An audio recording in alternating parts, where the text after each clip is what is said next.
Welcome to the second content session of the day. Thank you to Clutch for sponsoring the morning break that you guys hopefully all took advantage of in the last 15 minutes. My name is David Mim. I am on the advisory board with SEMpdx. I'm a local search consultant here in town. And I'm really excited to welcome our two speakers today who have traveled far and wide to get here. We have Paula Keller from Search Influence in New Orleans. And Paula is the Director of Account Management, where she's responsible for search, social, online ads, and scaling those tactics for her team's 800 plus local business clients. So she has a lot of experience in this space. And Paula views online marketing the same way she views cooking, her favorite way to spend her free time. Trends come and go, but classic tactics are always the foundation of success. So Paula is going to share her favorite tactics this morning with you. And Cori is here from SER Interactive. Cori is a member of the SEO team there, where she specializes in managing enterprise local search accounts and guiding strategy across all of SER's local search clients. When she's not sitting in front of a computer, you can usually find her out at a concert enjoying a local craft beer. And we are very excited, as the beer capital of America, to welcome Cori to Portland. So please give a hand to both of these guys for coming all this way and speaking to us this morning. Just very briefly, those of you who are not yet on Wi-Fi, you can use the Sentinel Wi-Fi with the username SEMpdx and password 2016. The conference hashtag is just #SearchFest. We will have about 15 or 20 minutes of Q&A after the sessions are over, so please hold your questions and kind of take notes for what you want to ask. And I think that's about it. If you're not sure where you are in the Lifting Your Local Brand Above the Internet Cesspool session. And just to give you a sense of, this is, as I say, my 8th, I think, SearchFest. This is definitely the largest audience we've had for the local search session, so I'm really pleased that you guys are all here. It's clearly hot. The brand dial has been turned to 11 by Google, both with the Hummingbird update, the Pigeon update, subsequent updates that we're seeing coming out, and no matter what size business you have, building a brand is going to be essential for your search success. So please welcome Paula Keller to talk about building your brand as a small business. Thank you, David.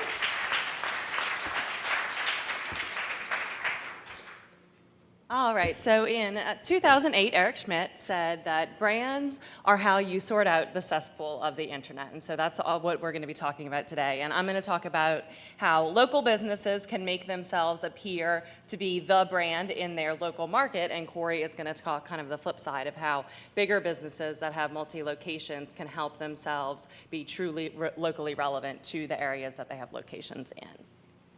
So let's take a quick look at a very small search for estate planning Grand Rapids MI.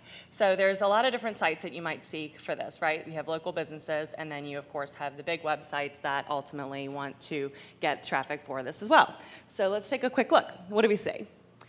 We have a very, very small-ish local guy in the number 2 position for estate planning Grand Rapids MI, and then we have 4 other local businesses as represented by these little ribbon things I have up here. And so you'll notice that only one of them, however, is within the first top 5, and then we have the other 4 are in the bottom 5. So he is going to get the majority of the clicks behind FindLaw, which is this big, big brand that you have that's up there. So how does he do it? Well, before I get into how he does it, I'm going to give you a little bit of a warm-up example. This is one of my sort of favorite stories to tell. So we're going to take a look at Barbara Corcoran. Do y'all recognize her from Shark Tank? I've not actually watched Shark Tank, but from what I hear, she is, I can't really say the word that I was going to say about her, so I don't know if it's appropriate or not. So, well, you know. So about 20 years ago, Barbara Corcoran's business was on the verge of bankruptcy, and she had one of her associates always coming into her office saying, why don't we do any advertising? Well, she was not interested in paying for any advertising, so she said, you know what, I'm going to figure this out. So she took the 11 sales that they had that year for their real estate business in New York and created a one-line report that indicated the average price of housing in the New York market. She sent it off manually. Again, this is 20 years ago, so she put it in envelopes and hand addressed it to each of the reporters at the New York Times, including the sports writer. She didn't hear anything back. About a week later, though, she opens up the New York Times, and she opens up the real estate section. It says, according to Barbara Corcoran of the Corcoran Real Estate Group, New York real estate prices are an all-time low. She could not believe it. She was beside herself that this very, very small one-line free thing that she did got her this much publicity. And that was really the start of it all, and her business really coming back. And I mean, look at her today. She's on TV. She's giving away millions and millions of dollars. So she continued to publish statistics. So it was her first-party data that she figured out how she could get it out there, and she continued to make herself available to reporters, to give them quotes, to give them data, whatever she needed, and she continued to be known as the leader in her market. She eventually sold her company for some ridiculous amount of money. So there's your first tip of the day. But now let's move on to some real, true local businesses that you might be able to relate to a little bit more closely. So we've got David Carrier Law Firm. He is a estate planning and elder law attorney in Grand Rapids, Michigan. Not very sexy, I know, but these are the types of clients that we work with every day, and we need to figure out great things to do for them. So this is not stuff that we worked with him to do, but as an outsider, sometimes you have to take a look at some other people and see what they're doing. So we found that David Carrier has a lot of interesting opportunities. This is Wood Radio. He has a weekly radio show, and so you might be thinking, what does radio really have to do with online? But just as everything does these days, there is an online presence, of course, for this completely offline thing. And so there are hundreds of pages on this website that references David Carrier Law Firm. He's got this profile page about his site that has all sorts of information about the practice, including a link back to his practice. And last I checked, it was a followed link. I did talk about this a couple of weeks ago. Maybe it got back to them. Maybe they figured out they should be no following these links, but we'll see. It even has a sort of an unstructured citation there with his phone number and his address. And then there's a page for every single radio show. He's been doing this for a while, so this adds up to about 2,500 pages on woodradio.com that reference this particular lawyer. So do a little site search with his name, and that's what you'll find. Now, beyond radio, he also has a number of TV spots. And so one of them is called The Morning Mix. One of them is called 8 West. There's, I think, 3, maybe 4 of them that he does. And he's on it regularly, and it looks and smells like a regular TV program, but it's actually paid sponsored content. And so he uses these as a vehicle to promote his life plan workshops that he does to teach individuals about elder planning and estate law and all that good stuff. And so, again, it has an online version. And so you get more and more and more pages that are referencing David Carrier, and in a lot of cases linking back to his website from these different TV stations. And so these are local to Grand Rapids, extremely authoritative, extremely relevant websites and relevant pieces of content that are now linking back to his website. So this was, the way that I actually figured out that this was a paid placement was by looking at their media kit. So I went and looked for the show and found these testimonials that talked about somebody else, selling X amount of refurbished computers because of this segment on this show. And so there are tons of these opportunities out there. In New Orleans, on our ABC station, we have NOLA Marketplace. It's on all the time. There's an online component to it as well.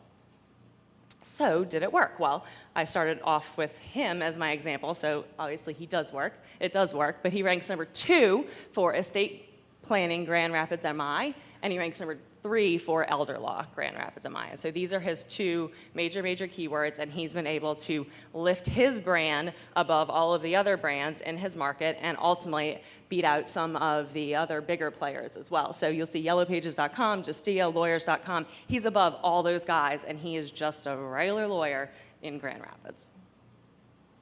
All right, so what are some ways that you can do it? So what do locals read and watch in that particular area? And the key here is, it's great to get links from big news sites, Huffington Post, New York Times, all that, so that is good. But we're talking about local and establishing yourself in that local market, and so it's really, really critical to get on those local authoritative websites. So what do the locals read and watch? If you live in the area, it's going to be really easy to figure that out, but if you don't, super easy to just look for the news sites in that area. You can look for their media kits by doing a site search, and then just make some phone calls. They want to sell you this stuff. I mean, it's going to cost money, but they want to sell it. Just get on the phone with the sales rep, and you will get the information you need. And then, of course, you need to make sure that you're doing it right and making sure you get the maximum search engine benefit out of it. So is there a direct followed link? There may be in some cases. There may not be in others, depending on how savvy the actual news platform is. Something else that you can negotiate while you're working on your contract is if they're going to mention you on their social channels and they're going to tag you. That's an additional benefit you can ask for. And then is it going to stay live forever? It probably will. And you're probably going to get most of these things, but it's stuff to just be aware of to make sure that the opportunities are going to be fully, you're going to be able to fully leverage those for SEO benefit. All right, so moving on to local proof number 2 that you can do this for your small business. We're going to talk about Jared Gunsberg. He is a lawyer in Beverly Hills and / Los Angeles, and so he's always been, he's a fantastic client. He has written all of his own content over the years. He is actually participates in his campaign. It is wonderful. So he's always been willing to kind of go outside the box and do things a little bit differently, which has been really, really helpful and has really helped him achieve the success that he has today. And so he recognized an opportunity in his local area. There's a music festival in a valley outside of Los Angeles called Coachella. I'm sure you've heard of it. So he recognized that in the news, people started to seem to get arrested at Coachella more and more frequently. So he created a very, very simple 5-page website about getting arrested at Coachella. And it is quite funny. So we're going to talk about that in a second. So take a look at this quote. Paid and earned media thrive when the owned media, the content itself, provides the value and the engagement that customers seek. So just keep that in mind when we look at his content, the value and the engagement. So we're offering up really good information. It's facts that you'd want to know, but he does it in a very, very, very engaging way. And so this essentially went viral last year, and there was a few reasons that it did so. So he recognized that he was doing this right, and they shopped it around to the news stations in LA. And so this Q&A page ended up being the inspiration, if you will, for this news segment, where they had the news anchors acting out these different situations, and then they would flash to Jared, and he would talk about whether or not you could get arrested for doing that particular thing at Coachella. Very, very engaging. And so when it comes to the SEO portion of this, we have all of this content online on a page that is extremely well optimized. This is like SEO gold. So he wants his website, arrestedатcoachella.com, to rank for Arrested at Coachella, right?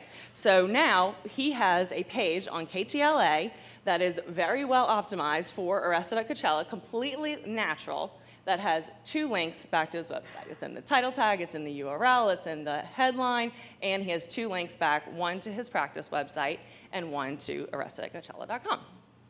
So did it work? Did all of this stuff actually get him business? Well, it did get him business. And in April of 2015, granted, he put this online just a few months before the actual event last year, he got about 6,000 total visits to the website. Most of those came from referral and social last year. He got about 3,000 from referral, about 2,000 from social, and 520 from organic search. Not very impressive, right? Well, it was the first year, and it was really, really low on page 1 for the term Arrested at Coachella. But this year, now, he is at number 1. So we're going into Coachella season, if you will, which is next month. And so we do expect this to go, him to get a lot more organic search from this. But what I'm really interested in seeing is as new content comes online, as other lawyers, start to grab onto this opportunity, will he maintain that number 1 position? We'll see. So if we get any Google News results in here, it might push it down a little bit. But ultimately, he is, at this moment, the number 1 practice, so hopefully he'll get some more business from that. He actually, based on the success of this, created arrestedoncampus.com to try to get people from that sector as well. All right, so what are some ways that you can do this? So it's really about identifying your niche. Your client may not have something as wonderfully engaging as this, but we can try, right? So you can take a look at some past local news stories. You can take a look at your past clients, see if there's anything interesting or unique about their particular situation that you were working on. And then, of course, it needs to be organically interesting in order to get this much traction as he did with arrestedatcoachella.com. All right, and then of course you need to do it right. So Jared was fine with throwing out all of his typical brand behavior to do this. So he didn't put his logo on it, he didn't put a big call to action, he doesn't have pictures of his staff or him sitting in their office on this beautiful website. It's just fun, it's valuable, and it's engaging. And so he doesn't even have a hard sell on here at all, right? There's like one little contact button up there, and if you look on the site today, below the fold, there's one little line that says, get in touch with the law offices of Jared Gunsberg. But if he had put his logo all over this, it might not have been anywhere near as viral as it actually was. And again, this is content that your typical brand behavior may not really want you to write, but if you want to do something like this, you have to let that brand behavior go out the window. All right, now we're going to take a look at my last example, which is Dr. Donaldson. He is a plastic surgeon in Columbus, Ohio, and 7 years ago, he was a brand new business. So we started working with him in 2009 when he first opened his practice. He got his first website then. So this man has come out of nowhere to being a local brand in his market in 7 short years. 7 years might sound like a long time, but in brand building a brand, it's really, really not that long. So what has really made Dr. Donaldson as successful as he has been is he's created this community of followers that are dying to share their experience about going to him as a doctor. And there's really one thing that's sort of at the center of that I'm going to get to.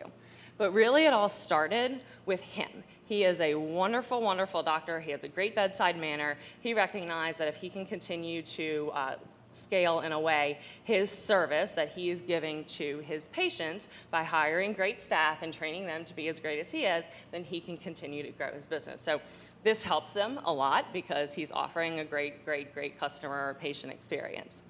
But so in about 2011, he started to ask for customer testimonial videos. This is something that we had been trying to get him to do. He was really, really hesitant to do it.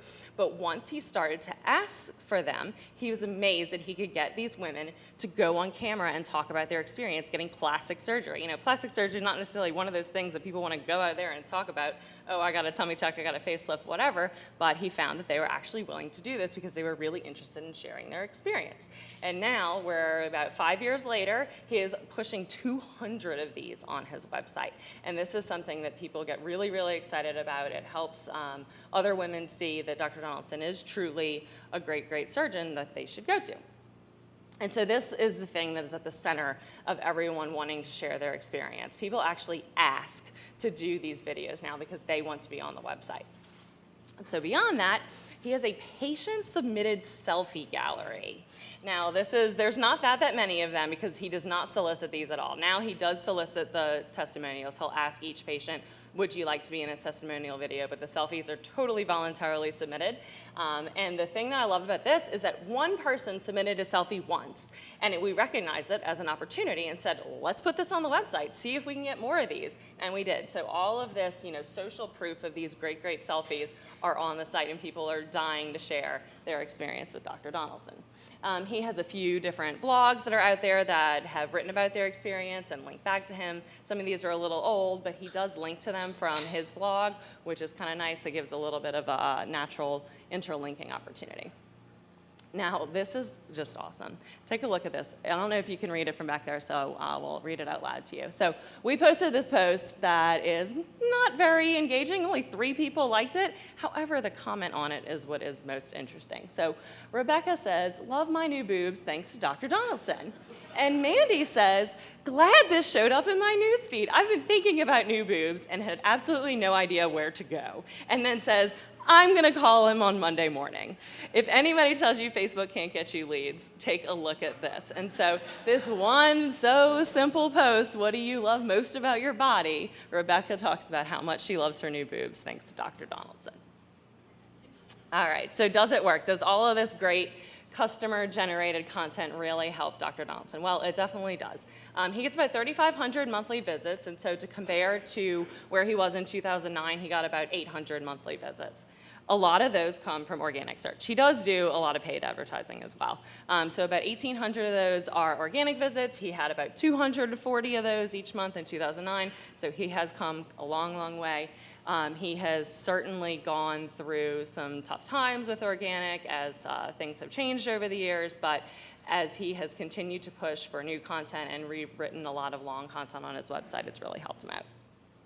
He gets about 100 monthly organic search leads, the ones that we're actually able to track anyway. So that's really nice for him to be able to point back to the work that he is doing, and it makes him really want to continue to put the effort into doing all this work to get these patients to share these videos, because it is a lot of work to do it, but it can be worth it when you can point back to some real patients as a result. So how can you apply some of these same tactics like Dr. Donaldson has? So I love to look at reviews as a way to figure out how you can improve your business. So you can do a review audit. I mean, there are definitely tools out there, but sometimes just sitting there and reading them is the easiest thing to do, and just go through and say, okay, so 3 people said that they thought that the wait time was long. 3 people said that they thought Kathy was so helpful. And then if you find all of these trends, sort of separate them between positive and negative, you can figure out, okay, what do we need to continue to keep doing, and what are some things that we need to improve on? Because you really, all of this online reputation, and all leads back to that customer experience. If you don't have a lot of reviews, and even if you do have a lot of reviews, collecting and tracking customer feedback can make a huge difference. Depending on the type of business you are, there's a couple different tools out there that might be right for you. Like, we use Client Heartbeat to track success of our customers, or the success our customers gauge over each quarter. So it's all tied back to their email address, and we can see if they scored us higher or lower in a given category over time. And then Get 5 Stars is a really good one if you're a transactional business. You can load in on the email addresses, and it'll send out a request for feedback, and then depending on the level of feedback they provide, it will prompt them to do an online review. So that's really nice. You're going to get a lot of feedback, which will help you improve your business, and you'll get some additional online reviews as a result. And then you have to be willing to check and adjust. You really need to get your team and your staff to buy into the idea that we need this feedback, we need these reviews, and we better listen to it. So there's no sense in looking at all your reviews and collecting all this customer feedback if you're not going to actually implement it. The reviews can actually be a really great motivational thing for your team if you get them and you share them at a staff meeting, or if you make it a regular part of your process to share kudos of the week or kudos of the month that you get from your reviews. You can get your staff really excited about about getting the customers to leave those reviews, and then you can get more and more, and it's just sort of this snowball effect of good stuff. And then you have to build that process to request a customer content. This does, again, go back to your staff, because they're probably going to be the ones that need to do it, or your client and their staff. So work with them to develop a question set, and you really need your question set to be specific. You don't want to just say, tell us about your experience. You need to say, tell us about your experience booking your appointment. Tell us about your consultation experience. Tell us about your post-op experience. This, you can actually use your reviews to help give you ideas of the types of things to ask, because you can say, okay, well, if these people thought that this was good, let's continue to ask questions about this so we can monitor over time how we're doing in this area. And then you have to ask every single customer. You can't say, oh, I'm just going to ask them to do this thing for me when it feels right, because all of a sudden you stop doing it completely. It has to be part of the process, and you have to make it very, very systematic. And then lastly, get to know your customers. If you have somebody that is a blogger or a marketer, they're going to be more likely to have an outlet through which they can share their experience. Or maybe you find out that their husband is on the news, or their husband works at the news station. That can be a key into getting some help in that area. All right, so I gave you a lot of information today for these 3 individuals, so you're probably thinking, where the heck am I going to start? Well, it kind of has to do a little bit with your budget. So paid can have a lot of the benefits of true earned media if you do it well. Looking back to that David Carrier example with Jared Gunsberg, earned can be within reach if you can get creative and you can identify that niche and that opportunity that you have out there. And then with Dr. Donaldson, for him, it really all started with that customer experience and assuring that all of his patients really, really wanted to share their experience there. So you can take these tips and apply them to try to build a brand that Google is going to recognize and reward, and will hopefully lift you up above that cesspool of the internet. Thank you.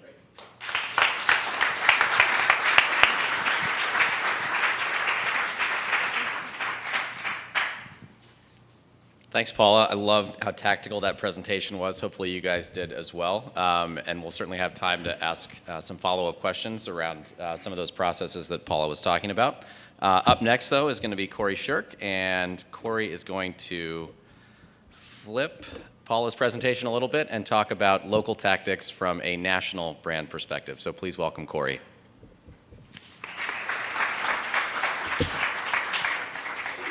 All right. So it's no secret that national brands kind of struggle with local, right? We've all seen it. And it's kind of understandable why. I mean, as Paul just talked about, the importance of local search and how to really be relevant in local search is to prove that you are relevant and important in whatever area you're in. And it's way easier to do that for one location than it is for 1,000 locations around the country.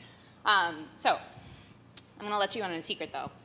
National folks, you have a superpower that you may or may not be aware of. And that superpower is the power of your brand.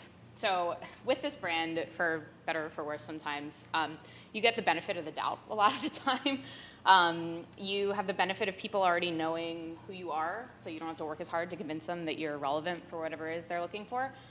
You also have the benefit of Google kind of giving you the benefit of the doubt, and you're already lifted above that cesspool. So you might get a slide with some of the data issues that sometimes crop up with national location businesses. But with this great power, as Uncle Ben would say, comes great responsibility. You have to make sure that you deliver on that brand promise and that experience. And that can be a really, really daunting task when you're responsible for delivering that through every channel online, as well as every doorstep of all of your physical locations, depending on how many of you have. So with that in mind, you cannot rest easy. As you just heard, you've got a lot of local competitors that are working really, really hard to knock you off of that pedestal and show Google that they are more relevant and that they deserve those top spots more than you do. But as they're looking for you, probably for ways to build a brand and ideas on how to market and seem bigger than they actually are, you need to look to them just as closely to learn how to be local and how to actually immerse yourself in the areas and the geo areas that you're actually located in. So with that said, the TLDR version of this presentation is strong foundations win for enterprise local search. There are a few things that you just cannot skimp on that you absolutely need to be successful.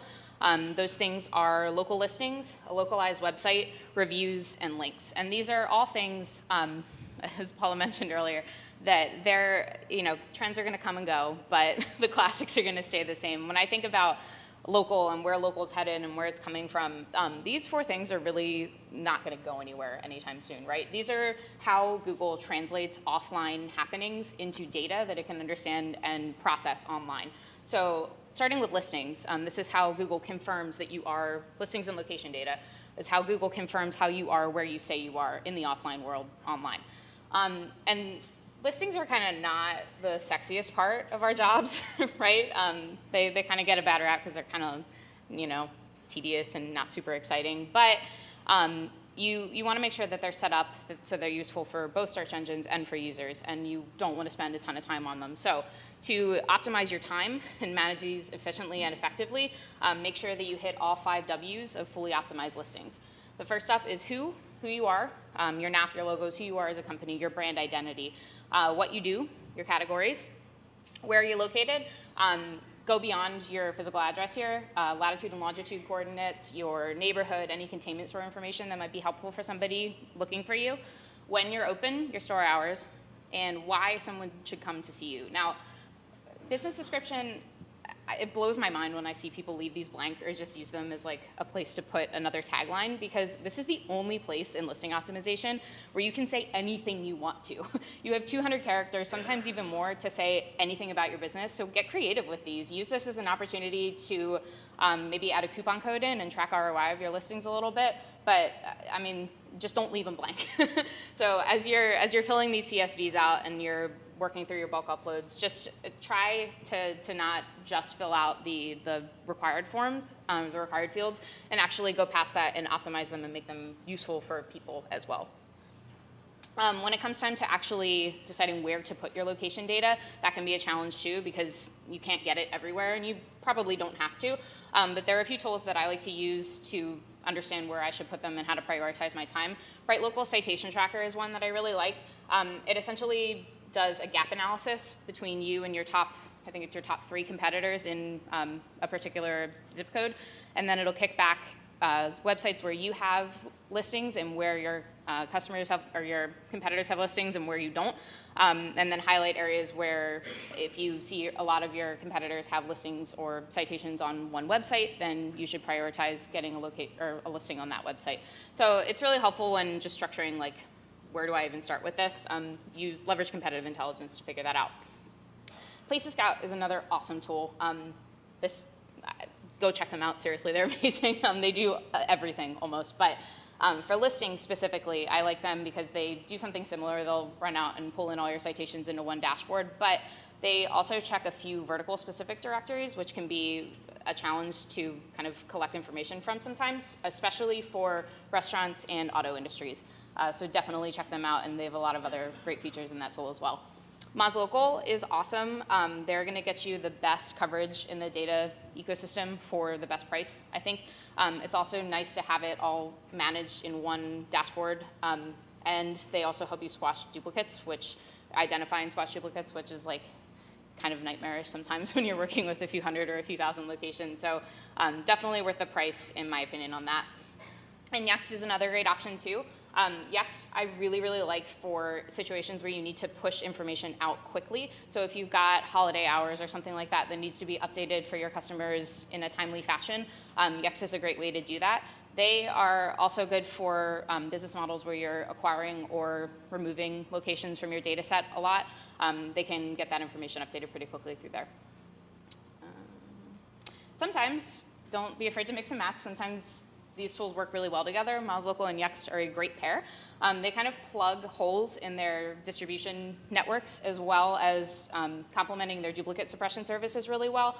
So this is just one example, but any mix of the tools that I just ran through are going to get you to a good place with data management. Moving on to the next core thing, localized website.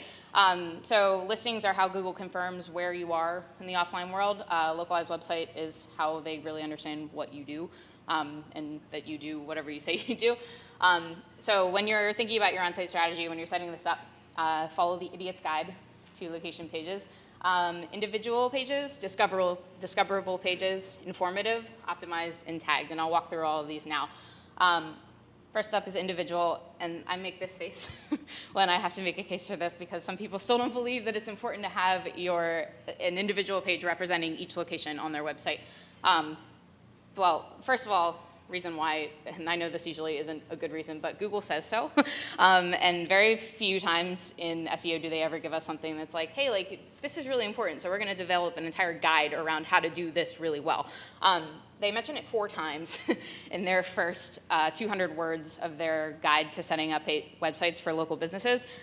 So it's pretty important. And it talks about how they need to be present on separate web pages and how these pages need to be crawlable and discoverable.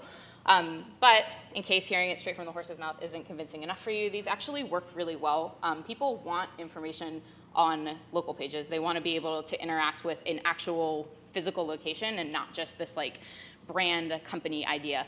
So this is a screenshot of pickup from pages that we launched for a national eye care retailer, eyeglasses retailer. Some of that is just, like the normal trend of something growing, but when you compare that to the trend of appointments and traffic booked, this was for the store pages specifically. This is for the rest of the site. So these are definitely outperforming. Conversion rate was much better and continues to perform much stronger on these particular store pages than it does on the rest of the site. So after you've finally decided to actually set up pages for all of your locations, make sure that they're discoverable. And there's a reason I say discoverable and not indexable. I didn't use one of the I's for indexable because these need to be discoverable for both users and people, or users and search engines. So store locators are great, like where you type in the information. Store locators that only populate the links to your individual pages through JavaScript when a user actually types in that information are not so great, at least not for SEO. So a tasteful way to make sure that users and crawlers can access these pages is to put together some kind of like a retail store guide or a store index page on your site. Apple does a nice job. It doesn't look spammy or anything like that, and it's actually organized in a way that's useful to people too. make sure that your pages are informative. We've all seen those like shell pages that are basically just cookie cutter and like not exciting, not interesting at all. And I want to show you what I mean by this. So Alfred Angelo is a national wedding dress retailer. They've got a couple hundred locations around the country. And you're looking at this and you're like, okay, like they've got the map, the address, phone number, a couple calls to action. They even went a step beyond and actually specify the collections available and have a photo, an actual photo of their storefront. And you're like, okay, I can handle that. Not too bad. Until you look at SiteLiner, which is a free tool that you can run a website through that checks for duplicate content or similar content, and you realize that 95% of the content on their location subdomain is duplicate, and you're like, maybe not so great. So let's look at one of their competitors. Lovely Bride is also a multi-location business. I think they have 10 or so boutiques around the country. And I know your argument, like, it's way easier for them to do it than it is for Alfred Angelo, but just look at what they do here. Not only is the design much better, and it looks more bridal, but they're taking hyper-local information and putting it on their page here. So they've got not only just where they're located on Union Street, but in the neighborhood they're in, and even that last line, shops in this amazing hood we are lucky enough to call home. Like that, to me, sounds like an actual business that cares about their community, not like, we are located on this street in this corner. Like, it's just, I don't know, it's written like a person would say it, not like an algorithm populated it onto a page. Another thing that they do that is super smart is listing out businesses that are nearby them. So if you're going to shop for a wedding dress, there's a chance you might want to take your girls out to lunch afterwards. So here's a restaurant that you can check out. They also, I think, maybe it's not on this one, but oh yeah, the papery that they list, Union Street Papery. If you're shopping for a wedding dress, you probably are going to want invitations at some point. So here's the invitations papery that we recommend that you work with. They also link out to those sites, so it's a smart kind of like, hey, help me out, we'll help each other out strategy. I don't know if these websites are linking back to them, but if I were the owner of Pacific Puffs, I would be more willing to feature them on my website because they featured me on theirs. And you're like, yeah, love it. But scaling local content is really hard, and it is. But guess what? Your local competitors aren't worried about scaling local content. They're just worried about creating great content. So you need to think like them, and you need to create great local content that also scales. So you got to work a lot harder and a lot smarter than your local competitors for this specifically. One way to do this is to survey your franchisees or your store owners. I have a link of survey questions that you can check out. Download and spread around if you would like. But essentially what you're doing here is you're surveying your franchisees or your store owners to collect hyper-local relevant information about where they are, and then you can use those answers to create content and create custom content for all of their pages. Now this isn't always, the ROI of this is not always immediately apparent, but we piloted this with a national financial advisor company, and we took 10 financial advisors and created like blew out content for their pages and compared their conversions and their appointments scheduled over the same time period as a control group. And these pages that had hyperlocal content that actually talked about the advisors and who they are and how they're involved in their community, where they're actually located, how long they've lived there, performed the conversion rate, or they drove 20% more conversions in the same time period than the control group. So people want to interact with this kind of stuff, and they really, really want to get to know who they're working with. And it also helps search engines because you're showing how you're involved in your community and you're sending those hyperlocal signals. So again, not always worth the time, but in some areas, definitely, some industries. So optimized. What I mean by this, optimized for all different screen sizes. I'm not going to get into mobile. If you were here at the last track, you heard a lot about it already. But don't like only design for desktop. Don't miss out on customers because you were lazy. We know that local is happening on the go. That's not going to change anytime soon. So make sure that you're capturing your mobile audience, and make sure that these are tagged. And by that I mean marked up with all the schema. Go past local business. That's like so 2014. Go get better than that. There are a lot of options in schema markup. There's a whole website of it that you can parse through and check it out. Use JSON and Tag Manager to make this a little bit more manageable. Highly recommend that. It makes your life a lot easier. And Google's also using this to pull in information more and more in the knowledge graphs and the knowledge panels. So, also, fun fact, between the time that I started building this deck and that I'm presenting it now, that Google guide to building localized websites has now redirected to Google's guide for implementing schema markup on location pages, which is a pretty interesting shift, I think. That tells me that they're expecting everybody to have local pages already, so here's how you actually elevate them and make them better and actually useful. So check it out. So again, Idiot's Guide. I highly recommend it, and don't be an idiot, follow it. On the same note, you don't have to do all this stuff manually. There are a lot of tools out there that will help you manage this more scalably. These are a few. I have not worked with all of them, but I vetted them all for clients, and they all passed the sniff test. So definitely check some of these guys out if you're looking for a better way to manage this kind of stuff and how to build these websites. Moving on to reviews. You cannot ignore them. Corporate companies love to say, well, those weren't officially followed reviews, so they don't matter. They weren't in our system, so we're not going to pay attention to them. Don't do that. Please don't do that. Do yourself a favor. At least track them. Review trackers is pictured here, and I really love this tool. I have not had a chance to actually work with them yet, but I was just checking them out earlier this week, and I've heard great things about them from other people. They allow you to pull in reviews from sites all across the web. You can actually respond to reviews right from this platform, and they've got a really cool sentiment analysis tool that's coming out. So basically, it'll tell you like how people feel about certain things in your business by location. It's awesome. If you have any questions, reach out to them, and they can explain it way better than I am. But it's in beta right now, and it looks really sweet. Benefit of this, though, if you're at least tracking your reviews, then you have the added benefit of kind of flagging identification or flagging locations that need a little bit of extra help. And I'm not saying like put these guys on blast and like a scoreboard and be like, look how much they suck. They need to get better reviews. It helps you identify areas that you might not have realized need some TLC and need some training. But when you're working with reviews, when you have a lot of locations, it's going to be impossible to keep tabs on all of them at once. So train your team on how to respond to reviews and how to encourage reviews in a Google and Yelp friendly way, and just really empower your team, and most importantly, trust your team to be able to handle this. That's a big thing I've noticed a lot with enterprise national businesses, is that they're like, oh, well, we can't monitor exactly what they're doing, so we don't trust them, we're not going to let them do this. Just they work for you. You got to trust them with something. If they're managing your location, they're the ones being reviewed. They should be the ones responding to the reviews. They're people. They're not just franchisees in a list. But anyway, empower your team. Make sure that they are equipped with the tools necessary to respond to both positive and negative reviews, and train them. Lastly, links. It is really hard. It is.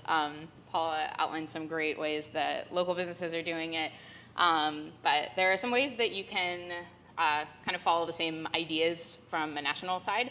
So just like the Shark Tank lady, Barbara, was talking about, or Paula was mentioning with her, she used proprietary data to build something or to send something out 20 years ago in the mail, and actually got awesome coverage for it.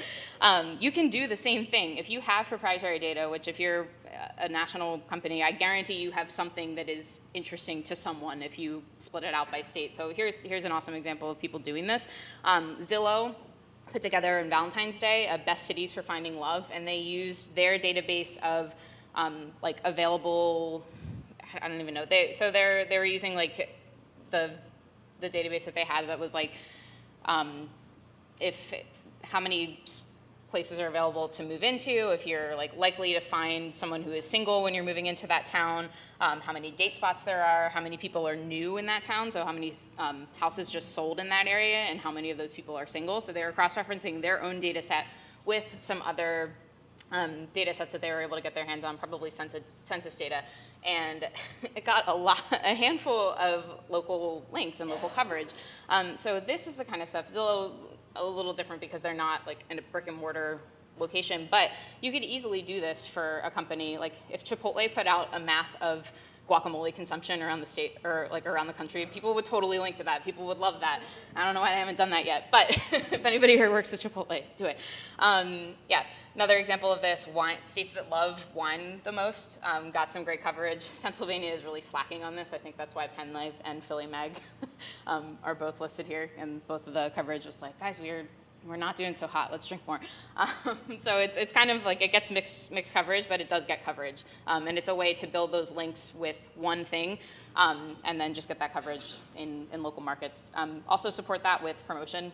Be smart with your outreach plan. You can't just build something and then expect it to just magically show up and get coverage around the internet. Target these larger local websites and actually say, give the local spin, and then maybe they'll link back to you and share it. Another way to build links locally is to stop thinking of these as links and start thinking of them as relationships. So really, going back to kind of my narrative earlier about how Google is translating offline stuff and offline happenings into online data, links sort of strengthen the idea that this business is related to other businesses in whatever area it is. So if you can translate those real world relationships into linking relationships, then you're golden. Again, here, empower your team. So these people, if they're a member of the Chamber of Commerce, or if they are sponsoring any local events, they're the ones that are going to know that. So they should be trusted to reach out and ask to be placed on that website or to get a link back for whatever local work it is that they're doing.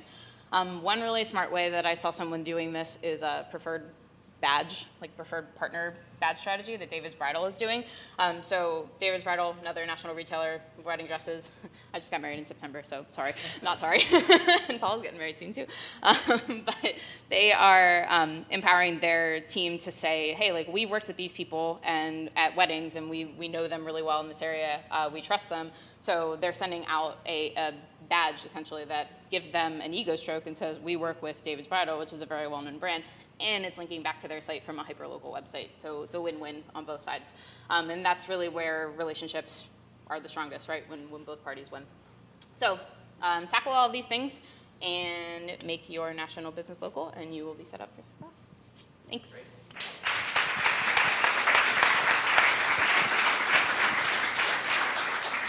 Thanks, Cori. So definitely a lot of correlation and similarity, I think, between both of your presentations.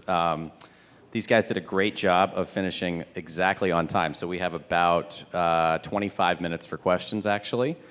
Scott Fish, are you here? Where's Scott? Scott, who's not Matthew Brown. These guys are doppelgangers, but this is actually a different person. He will be walking around with this microphone. Just raise your hand, and we'll take questions.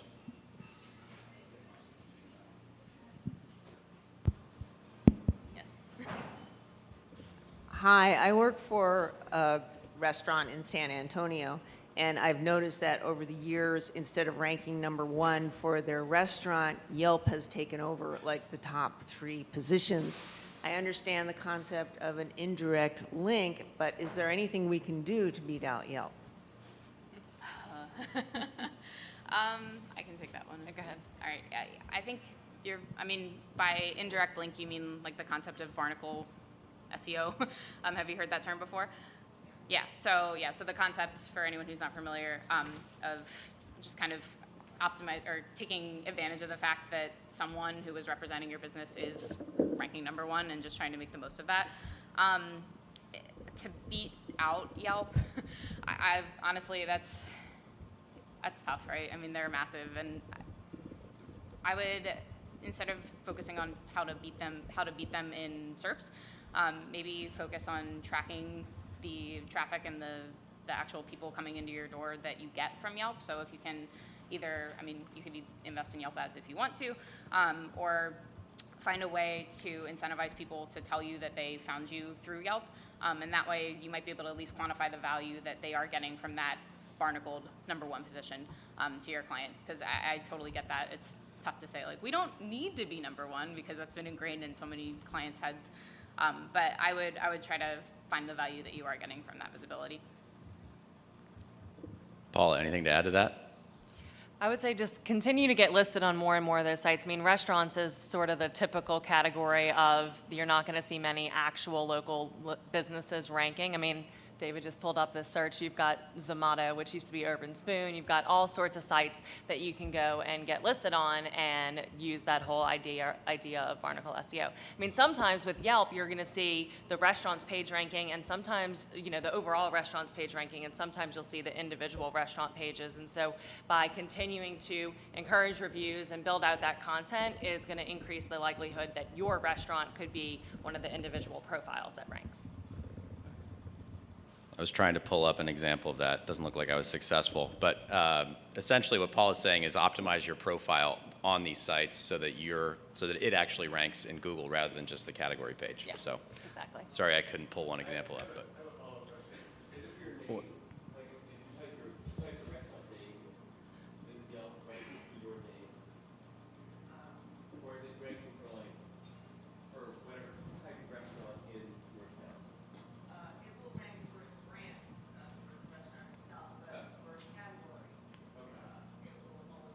so the question was, is Yelp ranking for your brand name or is it ranking for the category search of restaurants? And we're kind of getting sidetracked here. Follow up with Will Scott after the session if you have more questions. Let's take another one.